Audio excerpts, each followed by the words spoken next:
What is it with guys that sit down and just spread their legs like they own the place? All I can say is this: their mothers and fathers didn't have a conversation with them.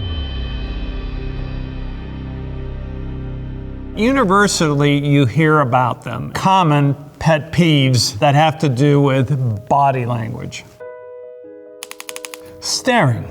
What we call staring here in the United States may not be considered staring in other cultures. For instance, in New York City, we're allowed to stare at each other for about 1.28 seconds. That's been measured, it's been well studied. But in the Middle East, that may be extended to anywhere from 4 to 6 seconds. And so what you have to realize is culture is very much dominant in how long we can look at each other. And not just that, but where we can look at each other. We say that in a business setting, you should be looking at this little triangle between the eyes down to the mouth. And in a social setting, that you can descend all the way down to below the chin. But certainly in a business setting, you are not permitted to go as low as the breast area. Pacing. Some people are pacers, waiting for the baby to be born, or they're waiting for the next flight, and they are moving back and forth. What happens is the fluid inside our ears, as we move, those little hairs that are inside are sensitive to the movement of that fluid. And this is why we rock a baby to sleep. That rocking motion is then transferred as adults into walking behaviors. And under stress, that helps us to calm down. One of the things that happens when we pace is that we compel the feet to touch a surface over and over again. That in and of itself creates a form of novelty. The gastroc muscles of the legs, the calf muscle, is also known as the second heart. When it squeezes, it's forcing blood up. This is beneficial for thinking because now you have both the real heart and the secondary heart both working together to force that blood upwards. So there are actually some benefits to this, and a lot of creative people find themselves pacing because it contributes to that process. The bad handshake. The weak one, the wet one, the one where the person pulls you forward, then pushes you back, the one where they feel they need to twist your hand jiu-jitsu style so their hand is on stop because they read this somewhere.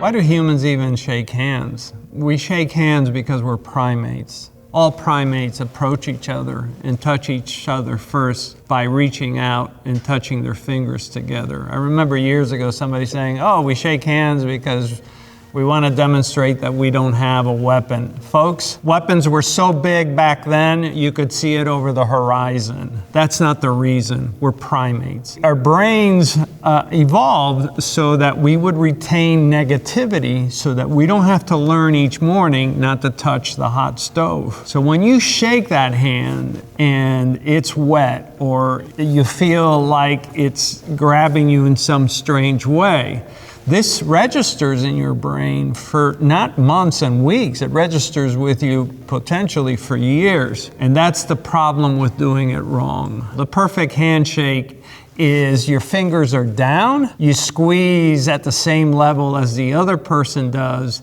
you do a quick shake, and that's it. The close talker.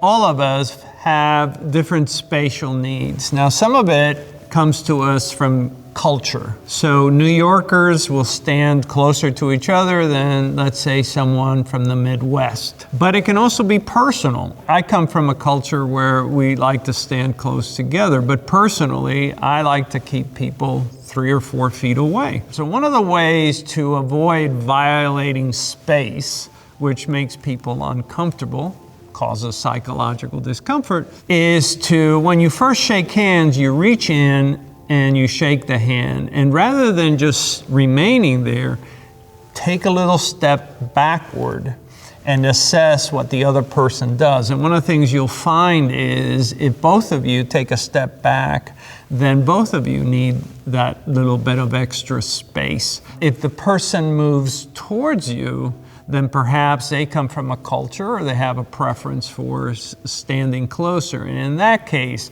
what you may want to do is just angle your body a little bit so you don't feel like they're as close to you as they may be. Touch phobia. There's just some people that have this habit of they've got to touch. They got to touch your arm, they got to touch your shoulder as they're talking to you. They squeeze you to emphasize and so forth. And let's face it, some people just don't want to be touched. For some people, touching is comforting. It's how they make sure that someone is paying attention to them. It's what they use to emphasize, and it's very convenient. Obviously, if you grow up in a big family and you want to reach your brother and say, hey, I'm talking to you, you just have to remember that not everybody appreciates it. Man-spreading. Basically, you're entitled to the little area around you, your hips, plus about 1 to 2 inches on each side. And that's really by social convention what you're entitled to. Humans, by their very nature, when they feel strong, they feel confident, they will tend to spread out. We're probably not even thinking that we're doing these behaviors, but we do them. The problem, of course, is when it infringes on other people. Verbal tics, the clearing of the voice, just like I did. Oftentimes you hear this with people who are about to say something that they're going to have difficulty with. Would you like to sit down? I have something to discuss with you. It's never good. For instance, for years watching Robert Gates, who became Secretary of Defense, who also became the head of the CIA, and sometimes he would be asked a question that obviously he could not answer, like, when are we going to invade? And I always found it interesting that he always cleared his throat before he answered those questions. But basically, I think at 40... This is what we call paralanguage, the hum, the coughs, the, Excuse me. Vocal tics, just like a muscular tic, is the body's way of creating psychological comfort in some way. And I think it's just a matter of checking ourselves and saying, is this a distraction? One of the easiest things that you can do is just videotape yourself while you're doing 5 minutes, 10 minutes of a speech, and have somebody look at it and correct you and say, you keep looking down or you keep clearing your throat. We all have these things. It's not about perfection. It's about improving whatever we have. And if it's these little things, these are easy to work on. Eye rolling. To roll your eyes is to show both contempt and disdain. Disdain is tolerable, but contempt isn't, because contempt is always hierarchical. You're putting somebody ahead and somebody down, and that's just not acceptable.